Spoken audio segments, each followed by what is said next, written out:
Bueno, ya le mandé un mensaje. Vamos a ver si me contestan, porque ya más de eso no puedo hacer. Bien, Melissa, indíqueme los trabajos que tienen que exponer la semana que viene, después de la evaluación. La exposición de la semana 13, ¿no? Claro, comienza todos los trabajos que tienen ustedes. El primer grupo, su tema es análisis de la función de los lóbulos cerebrales actuales. Ya. El del grupo 2 es la corteza cerebral, estructura, relaciones interneuronales y corticales, relaciones interneuronales corticales, sustancia blanca cerebral, concepto de memoria, clases y mecanismos. El grupo 3 es memoria, deterioro cognitivo, demencias y síndromes cerebrales. El grupo 4, bases neuroanatómicas y fisiológicas del comportamiento humano, interacciones entre el sistema límbico y el control neocortical de la conducta. Y el del grupo 5 es enfoque neuropsicológico de la actividad cerebral y de las funciones superiores. Bien, muchas gracias, Melissa. Entonces el día de hoy nosotros vamos a hacer lo siguiente. Yo sé que son bastantes temas, ¿no?, que tenemos justamente al final de esta sesión. Por lo tanto, vamos a hacer un repaso de todo lo que hemos hecho en esta semana para que ustedes tengan más claro, digamos, todo lo que van a tener en la evaluación número 3, que es bastante extensa y además bastante compleja. Vamos a comenzar a hacer un repaso de manera general primero con todo aquello que ustedes se acuerdan que hemos hecho la semana pasada. Para eso le voy a pedir a Frida. Frida, ¿podrías decirme? Buenos días, ¿cómo estás, hija? ¿Podrías decirme lo que hemos visto la semana pasada, por favor? Sí, vimos lo que era la enfermedad de Huntington, que se caracterizaba por movimientos arrítmicos, porque no había coordinación, también que iniciaba en cualquier edad, creo que 40 y 50 años. También vimos la adenina, la guanina, la citosina. También vimos lo que eran las distonías. Vimos las diferentes distonías, la aceptación topográfica, las distonías secundarias, que por ejemplo una de ellas era farmacológica. Entre esas distonías que vimos también estaba la multifocal, la generalizada, que era típica en niños, la focal, que se presentaba en la etapa adulta y no se extendía. También vimos lo que era el síndrome de Gilles de Teoreta, que había trastornos de movimiento, lo que causaba un deterioro cognitivo. También vimos lo que era la enfermedad de Parkinson, que es una segunda enfermedad neurodegenerativa, que también se caracteriza por lentitud de movimientos los cuales se pueden llamar movimientos parkinsonianos. También las personas que padecen esto tienen su columna se ponía rígida, la cual les causaba temblores de reposo, y obviamente eso conllevaba una inestabilidad, su cuerpo era inclinado, había rigidez en los brazos, en la parte de la codo, creo que de la unión del codo. También los tics, vimos que eran descargas eléctricas que aumentaban con el estrés, el Tourette, también vimos lo que eran los temblores, el temblor de reposo, el de acción, el cinético y fisiológico. Por ejemplo, el de reposo se producía por una ausencia de la actividad, y el de acción era una contracción muscular también. Y de ahí, eso es lo que más recuerdo, profesora. Ok, gracias, Frida. ¿Qué me dice Sebastián Flores? Lo que vimos la semana pasada, Sebastián. También vimos la esclerosis múltiple, que se da poco consumo de vitamina E. Se da bastante en mujeres jóvenes de 20 a 40 años. Bueno, eso es lo que les puedo decir. Y también vimos un poco de la epilepsia, que son descargas eléctricas y es una actividad anormal de las neuronas en el sistema nervioso central. Bueno, aparte de lo que dijo mi compañera, creo que es lo último que vimos. Ok, gracias Sebastián. Ariana García. ¿Qué fue lo que vimos la semana pasada, Ariana? Buenos días, profesora. ¿Me escucha? Tuve Sí, problemas para ingresar. Sí, eso es lo que acabo de yo llamar a Officic, que han tenido problemas para ingresar y siguen teniendo porque no están todos. Entonces acabo de comunicarles, acabo de mandar la foto, pero no me responden todavía. Entonces vamos a esperar que nos respondan, espero que me respondan pronto. Sí, continúa Ariana, que es lo que vimos la semana pasada. Vimos la definición de temblores. Tenemos temblor de reposo, de acción, cinético, creo,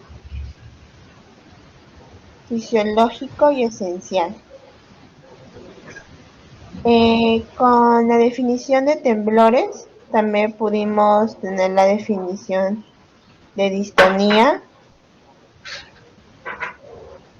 Y al inicio de la clase usted nos hizo participar en la pizarra y poner lo que habíamos hecho, lo que habíamos entendido del cerebelo. Okay. Bien, Ivana Asencios, ¿qué fue lo que vimos la semana pasada, Ivana?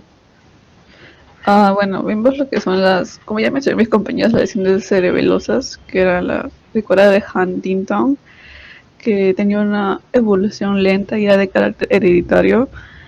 También las distonías, que son contracciones musculares involuntarias y que topográficamente se dividían en focales, segmentarias, multifocales, hemidistonías generalizadas y farmacológicas. Luego también vimos lo que era el Parkinson, que era más que todo, afectaba más a los varones entre 70 y 80 años y era la segunda enfermedad degenerativa luego del Alzheimer. También los tipos de temblores como el de reposo, el de acción, el fisiológico y el esencial. Y también la esclerosis múltiple, que más afecta a las mujeres entre 40 y 20 años y que tiene síntomas sensitivos, los cuales eran hipoestesia y parestesia. Y al final también habló un poco sobre qué era la epilepsia, que es un trastorno cerebral en el cual la persona como que tiene convulsiones repetidas así por un tiempo. Y también nos habló cómo tratar a las personas que sufren, que llegan a sufrir una epilepsia, o sea, como todo un procedimiento para que no lleguen a mayores. Entonces, sí, eso es lo que... Para poder ayudarlas, pues no asustarse, sino más bien ayudarlas. Muy bien, muchas gracias. César, te escucho.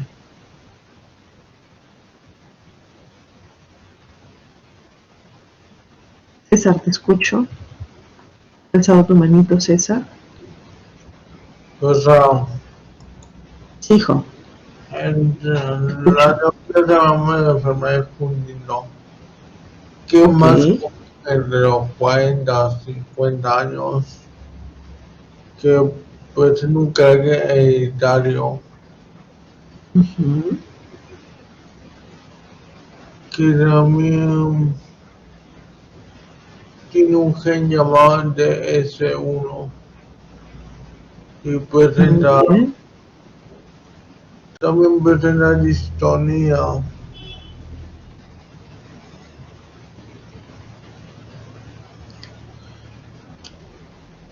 Parkinson y enfermedades Huntington o correa Huntington. Usualmente se presentan a partir de 40 años, como ya dije. Es con movimientos arrítmicos, rápidos e irregulares,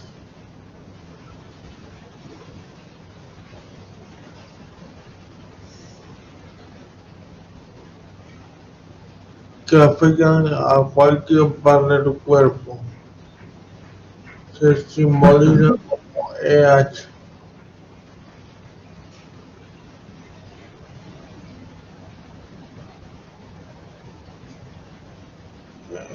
En sí evoluciona de una forma lenta pero progresiva. Y eso puede permanecer de 10 a 20 años. Es hereditario, puede ser un triplete de base nitrogenada. También un deterioro cognitivo, muestra una afectación psiquiátrica y depresión unibipolar.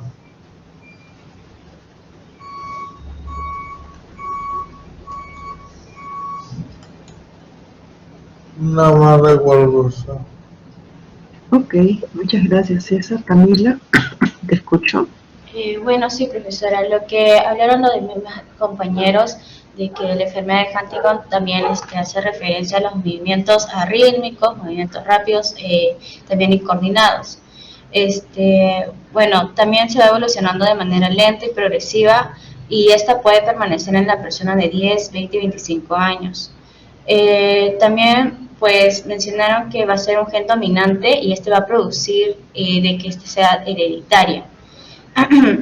También, bueno, no sé si mencionaron el cromosoma 4, que va a estar presente también, pues este está ubicado en el brazo 4, en el brazo corto, y también va a tener un gen llamado DC1, que este va a codificar la proteína huntingtiana. Además de que, creo que no mencionaron mis compañeros sobre si nosotros como psicólogos vamos a tratar a este tipo de enfermedad con estos pacientes. Pues el trastorno pues se da manifestación muy frecuente en la depresión bipolar, que se da en el 50% de los casos que tienen los riesgos de suicidio. Además que del 5 al 10% pues pueden presentar trastornos ya psicóticos. Y bueno, también para que recibamos este tipo de pacientes con esta enfermedad, pues tenemos que realizar primero un diagnóstico que nos va a dar un psiquiatra.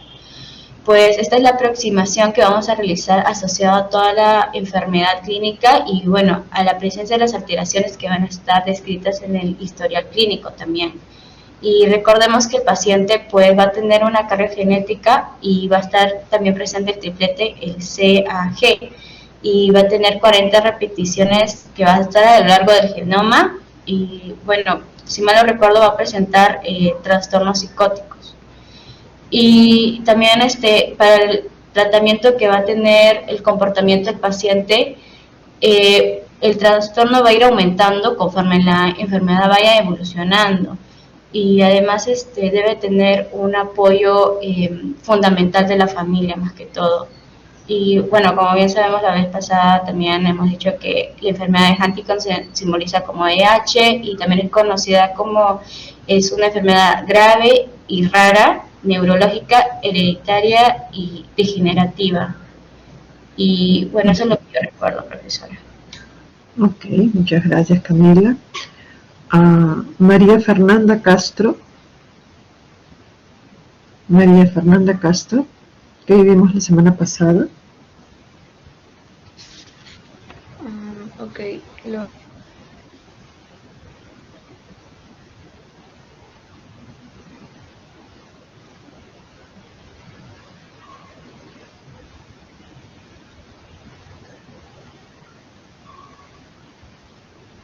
Andrea Requejo. Andrea, ¿qué vimos la semana pasada, hija? También vimos sobre los temblores y la distonia. Vimos varios tipos de temblores, los cuales eran unos 5. Y las distonias, que era una contracción involuntaria y según su extensión tenían una clasificación.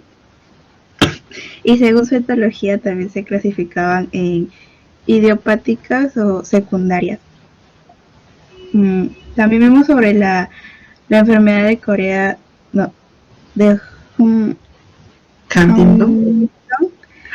Son movimientos incoordinados y se inician a cualquier edad, pero mayormente incide entre los 40 y 50 años. Es hereditario y siempre va en el gen dominante, en un triplete de C, T, Y o G. Era.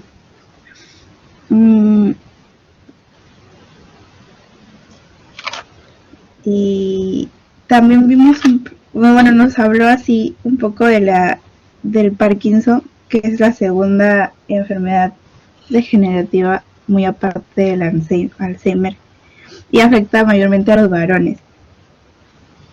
Y se caracteriza por los temblores que suelen tener en sus manos.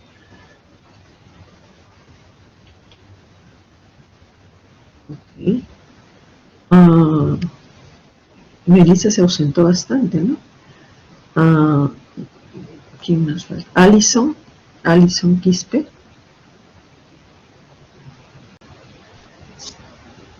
A ver, estuvimos hablando sobre la esclerosis múltiple.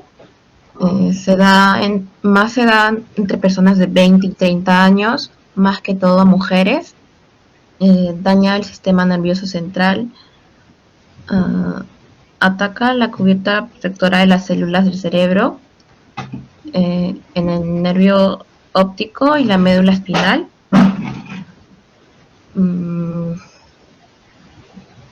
También hablamos sobre las lesiones cerebelosas.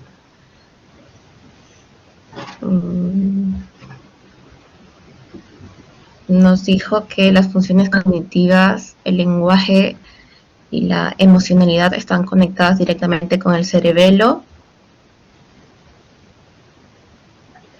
Nos habló sobre las distonias, que están las distonias focales, segmentarias, multifocal, hemidistonias y generalizadas.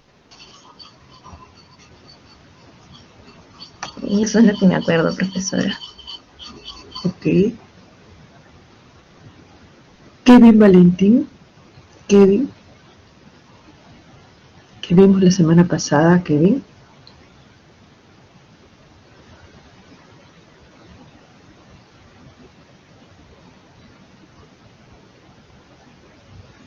Kevin no me contesta.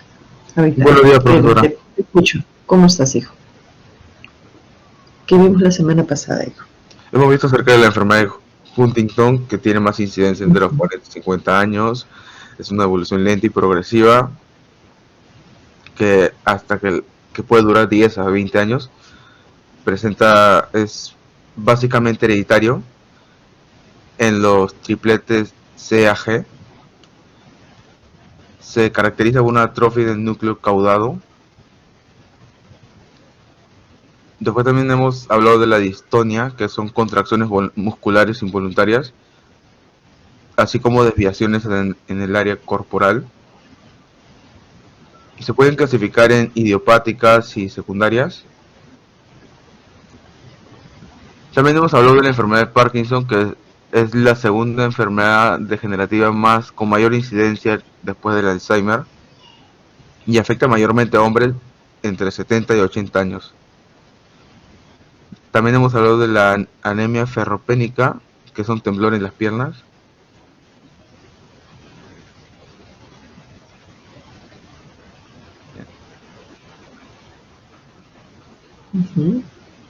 Muy bien, Kevin. Nayeli Mesa.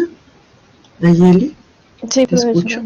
Buenos días. Lo que vimos la Buenos clase días. pasada fue lesiones cerebelosas, entre ellas varias enfermedades, como la enfermedad de Corea-Huntington. Es una enfermedad, en su mayoría puede ser hereditaria, y cuando lo es dominante y se produce y se ubica en el brazo corto del cromosoma número 4. El gen ese se llama TS1. Esta enfermedad tiene síntomas como trastorno del movimiento, pueden presentar demencia, depresión bipolar y unipolar, y con tendencias al suicidio.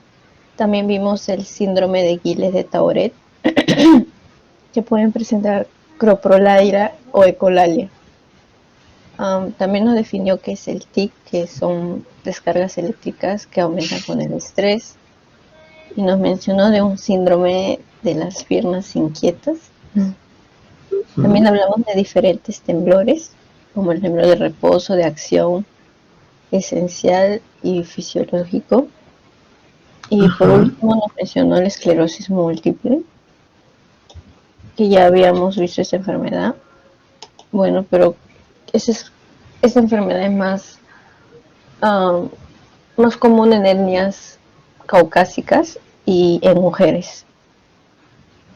Y es una enfermedad desmielinizante. Desmielinizante. Así no, profesor. Así me acuerdo. Ok.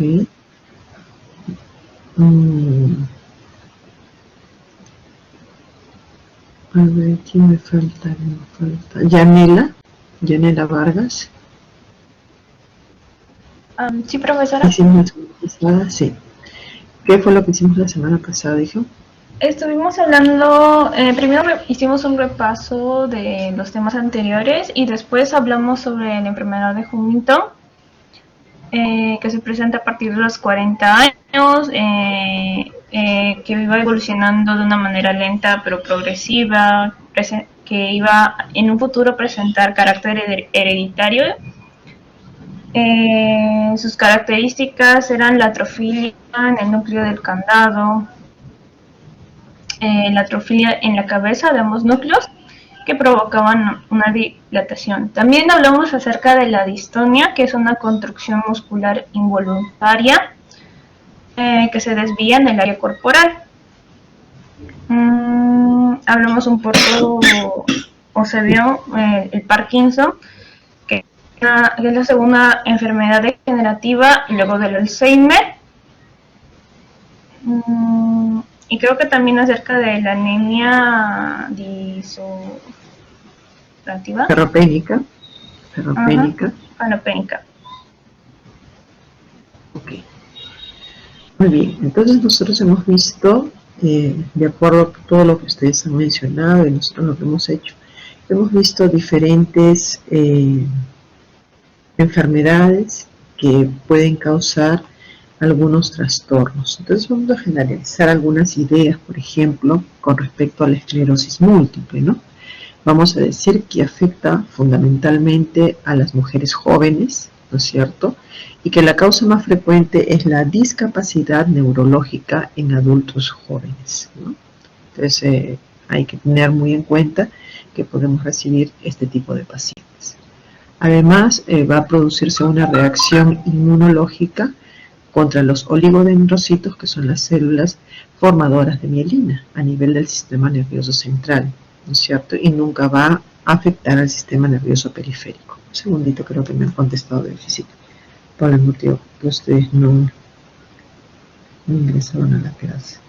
No son ellos. Bien, también tenemos que, podemos mencionar la forma evolutiva, ¿no? Que es recurrente en los brotes. Con respecto a la forma más frecuente, corresponde a un tratamiento inmunomodulable, ¿no? Tenemos también síntomas sensitivos como la hiperestesia, la parestesia.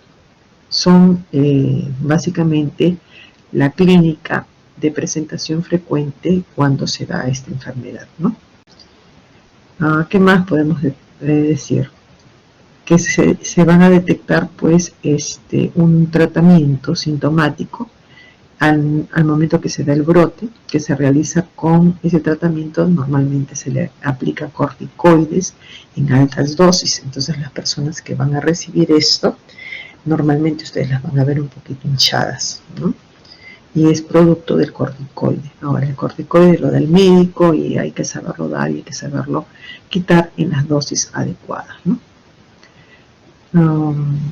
Cuando hay una repetición de brotes en la esclerosis múltiple, se va a formar una neuritis óptica o mielitis. Estas son características típicas ya de esta recurrencia, ¿no? Muy bien. Entonces, ya ves que hemos hecho un recuento, un tamiz, digamos, de todo lo que hemos hecho. Vamos a entrar a hablar de algunas generalidades para que ustedes estén preparados para la semana que viene, ¿no? Entonces yo comenzaré preguntando.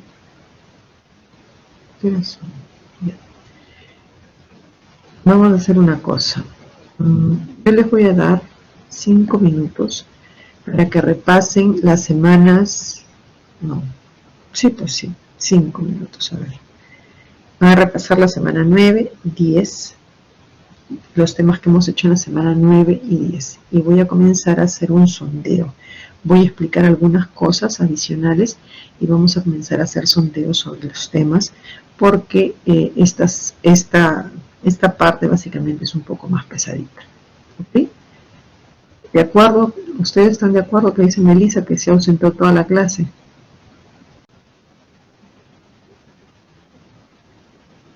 Me dice Sebastián, Kevin, César, Andrea, Ariana. ¿Están de acuerdo? Por favor, por el chat.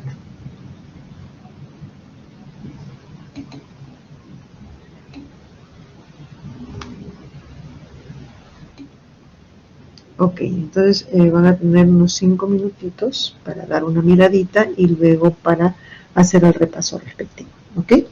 Bien, entonces son 8:31, 8:36. Volvemos aquí. Denle una mirada a sus cuadernos, a sus apuntes, por favor.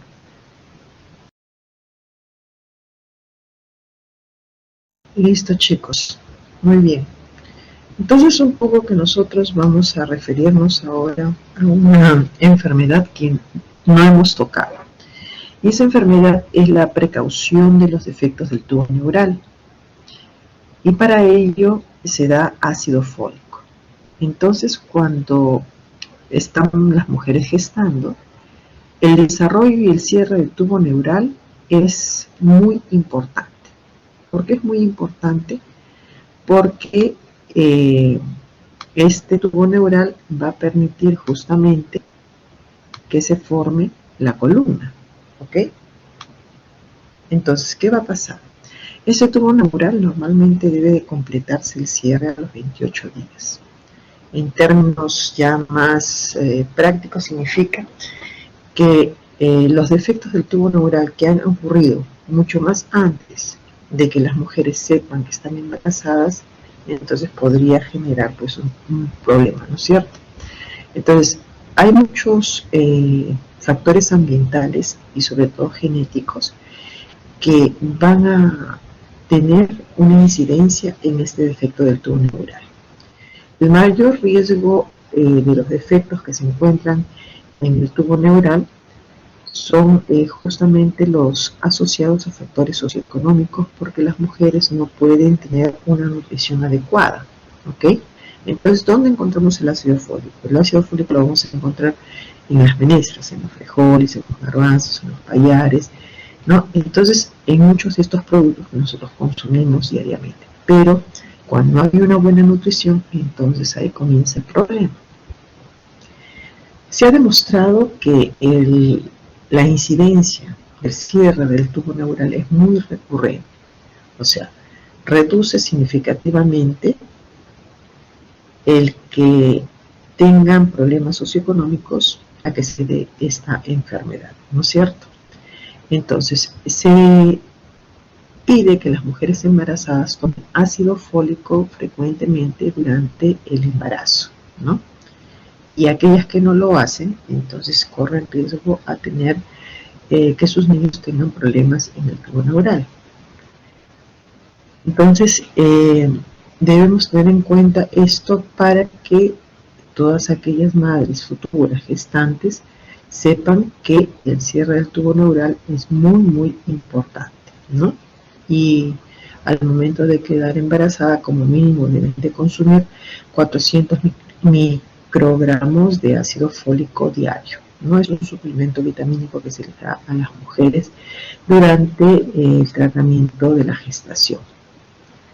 Luego tenemos que hay células madres embrionarias, y estas células madres embrionarias están relacionadas pues con las enfermedades neurológicas, ¿ok? Entonces, por ejemplo, una persona que tiene enfermedad de Parkinson, ¿no?, va a necesitar que probablemente le trasplanten estas células madres, ¿no?, porque estas células madres en un trasplante van a ser las precursoras de que las precursoras o las mediadoras de células nerviosas dopaminérgicas. Entonces van a ayudar a que todo su sistema pueda reaccionar positivamente, ¿no? Entonces, bueno, eso yo quería contarles, no quería pasar que se pase este consumo de ácido fólico, porque es importante que ustedes sepan, ¿no? También quería comentarles acerca de algunas enfermedades congénitas, por ejemplo, la espina bífida, ¿no? En la espina bífida nosotros no vamos a desarrollar las apófisis espinosas y los arcos de una vértebra adyacente. Esto ocurre con mayor frecuencia en las regiones torácicas, ¿ok?, en las regiones lumbares y sacras. Entonces, este defecto va a estar básicamente que se va a iniciar por debajo de las meninges y de la médula espinal, y pueden estar afectadas en grados medios y altos, ¿no?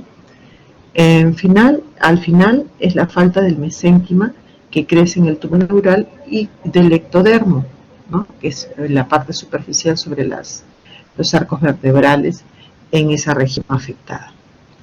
Esa espina bífida que se encuentra oculta, ¿no?, habitualmente está en la región vertebral, pero en la parte lumbar, ¿no?, en la parte más baja, y se mantiene abierta por la parte posterior.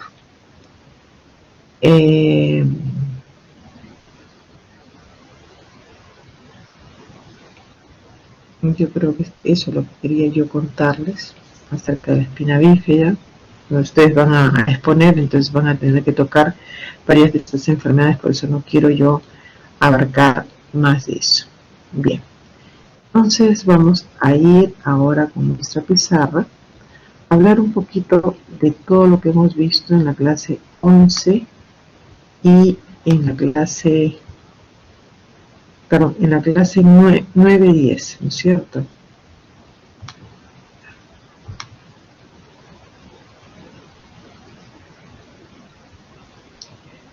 Bien, entonces vamos a poner los puntos fundamentales que hemos visto en nuestra sesión anterior y en la anterior para poder comenzar a hacer sondeos. Voluntarios para que me indiquen qué es lo que vimos en las dos sesiones, en la sesión 9 y 10. Voluntarios. Bueno, si no hay voluntarios, entonces llamaré. Alison, Quispe, ¿qué vemos en la sesión 9?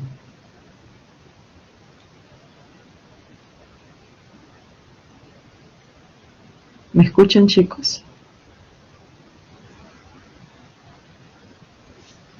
Se le escucha, profesora. Ok. Alison Quispe, quisiera saber qué hicimos en la clase 9.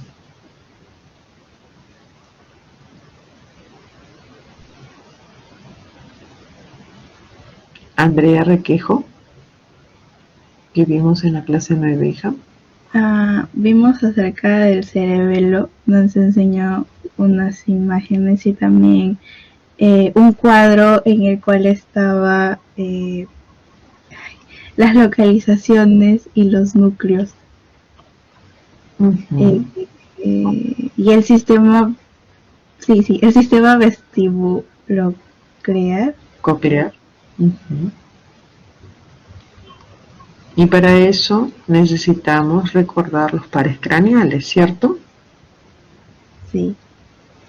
Ok, entonces, como ya nosotros sabemos todos los pares craneales, entonces vamos a volver a recordar. A ver, Yanela Vargas.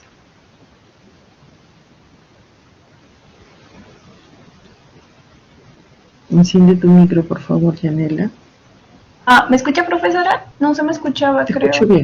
escucho bien, sí, te escucho bien. Yanela, mencióname 3 pares craneales con su función y lo vas a colocar ahí en la pizarra. Ya tienes la posibilidad de poder escribir. Solamente 3.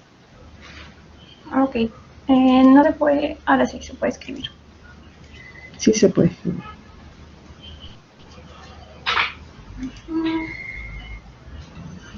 A ver...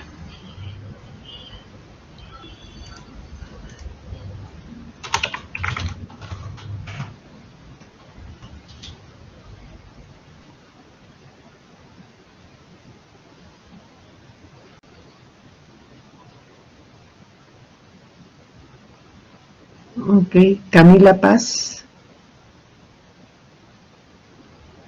Enciende tu micro, por favor, Camila.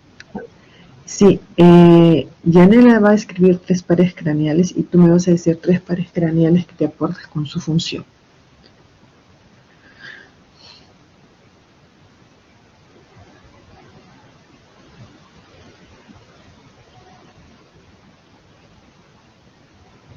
No lo escribo, nada más lo digo. Sí, solamente me dices y después que me dices lo vas a escribir. Está el nervio craneal, el óptico, que se encarga de lo visual, transmite los impulsos visuales. El trigémino, que es más que nada la sensibilidad de la cara, también es lo que influye en la masticación. Y el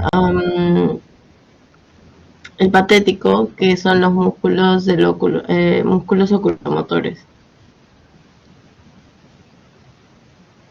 Ok, escríbelos en la pizarra, por favor. Si ya los escribió Yanela, ya no los escribes. Trata de escribir otro. Ok. Bien. Nayeli.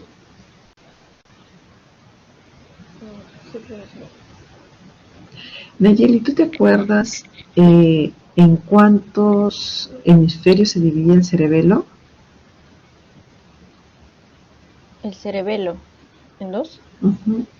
En 2, el derecho y el izquierdo. ¿Y se dividía por medio de qué?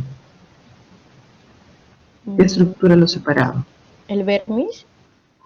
El vermis, ok. Muchas gracias, Nayeli. Vamos con... A ver... ¿Quién está por acá? Con... Melissa. ¿Sí me escucha, profesora? Melissa. Sí, te escucho, Melissa. Digo 3 pares craneales que me acuerden, ¿no? No, quiero que me describas las funciones del cerebelo. Las funciones del cerebelo.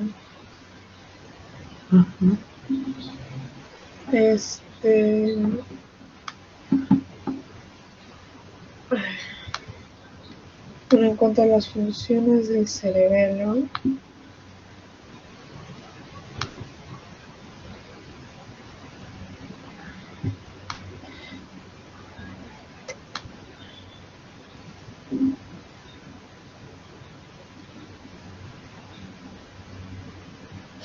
a ver, vamos recordando, chicos, vamos recordando. Una de las funciones del cerebelo es conservar el equilibrio, ¿ok? Y esta función le corresponderá a ¿quién? ¿Quién me dice? al lóbulo flóculo nodular, ¿no es cierto? Otra de las funciones es actuar en la conservación del tono muscular. Y otra de las funciones es intervenir y regular los movimientos voluntarios y automáticos, ¿no es cierto? Esas son tres funciones que van a cumplir el cerebelo de acuerdo a sus lóbulos. No olvidarse. Además, el cerebelo es importantísimo, ¿no es cierto?, para poder mantener nosotros el equilibrio. ¿Cuál es el tipo de conexión que tiene el cerebelo con el cerebro? ¿Quién me puede decir? ¿Quién puede decir? ¿Cuál es el tipo de conexión que tiene el cerebro con el cerebelo? Lo hemos visto en clase, chicos, ¿no? Kevin.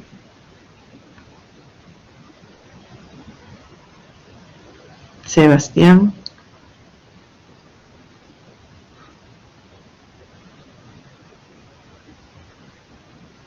Frida.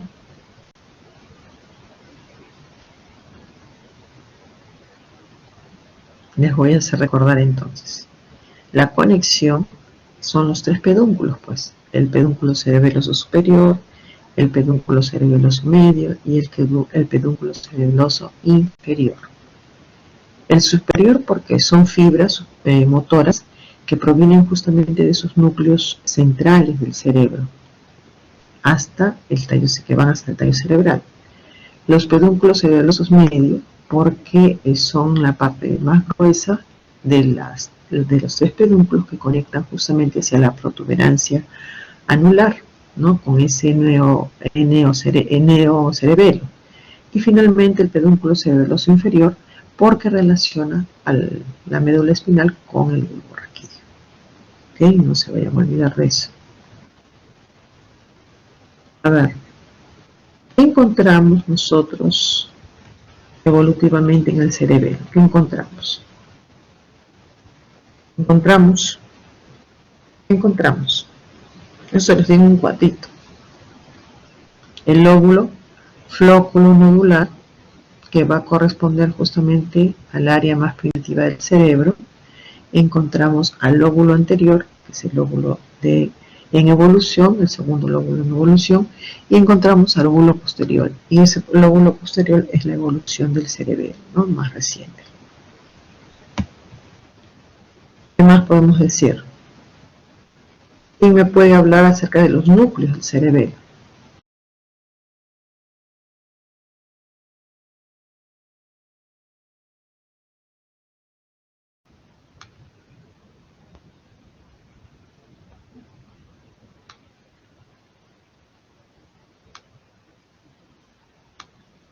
A ver, ¿me escuchan bien ahora, chicos? ¿Me escuchan bien? Se lo escucha, profesora. Ok. A ver, Melissa, ya que está ahí en el micro, mencióname los núcleos que hemos mencionado en el cerebelo. ¿Qué núcleos conocemos ahí en el cerebelo?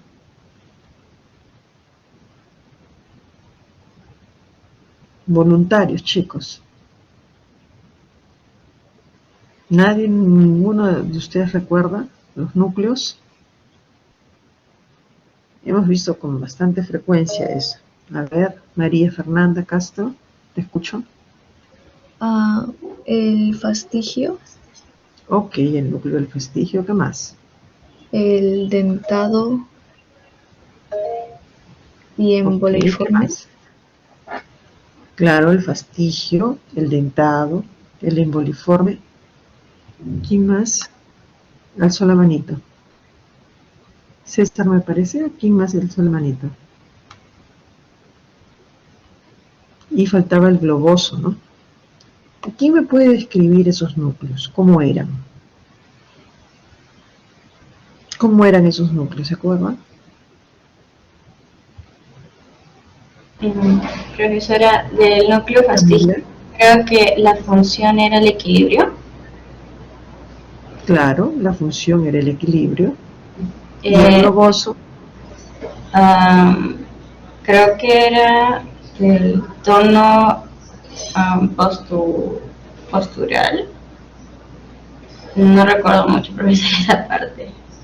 El emboliforme daba los movimientos a las extremidades y el dentado, que era el más desarrollado, ¿no es cierto?, y que conectaba con el neocerebro. Hablamos ahí también de la sustancia blanca, ¿se acuerdan? Esa sustancia blanca, ¿en dónde se encuentra? En el cerebelo. ¿Ah? ¿Dónde se encuentra? ¿Quién me dice? ¿Andrea Requejo?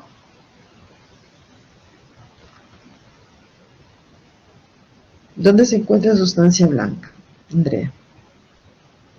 ¿En la parte central o en la parte periférica? En, en la parte periférica. No, se encuentra en la parte media, ¿no? En la parte media del cerebelo. Se encuentra en forma bien ramificada.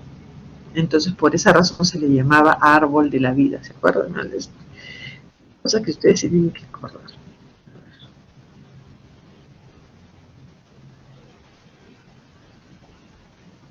Vamos a hacer una cosa.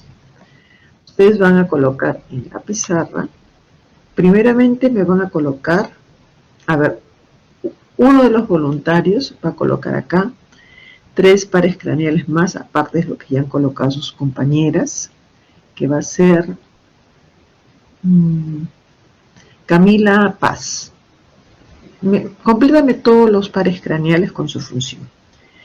Y al otro lado, ¿ok?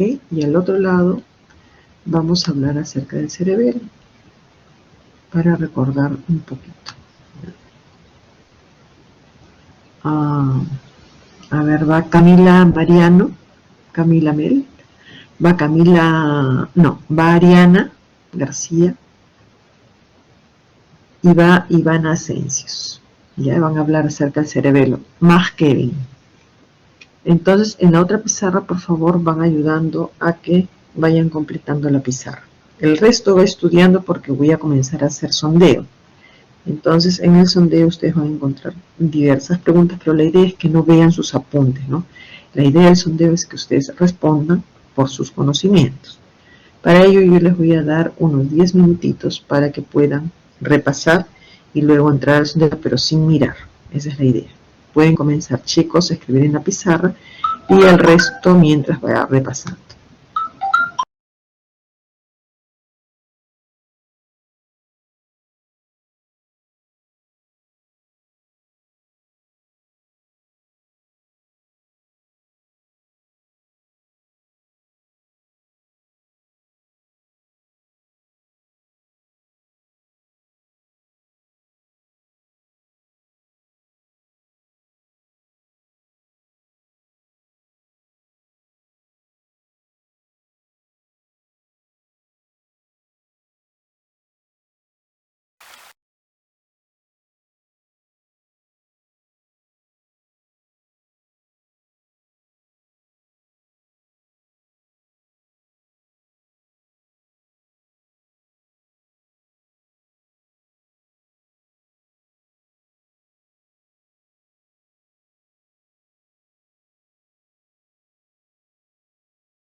Muy bien, chicos, falta las funciones de los núcleos, ¿no?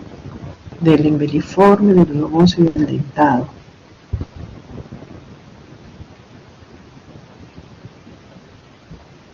Listo, entonces están listos para el sondeo.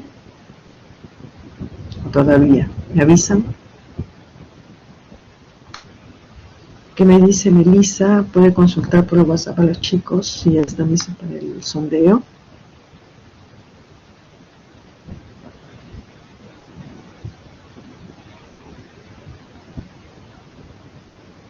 ¿Me escucha Melissa? Ok, Mariana, gracias. Listo, entonces voy a comenzar a formular, mientras que ustedes terminan de escribir en la pizarra, yo voy a ir formulando preguntas para el sondeo, ¿ok? Vamos a ver. Les voy a poner preguntas de manera indistinta, ¿ya? Para que ustedes tengan una...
Voy a eliminar la pizarra.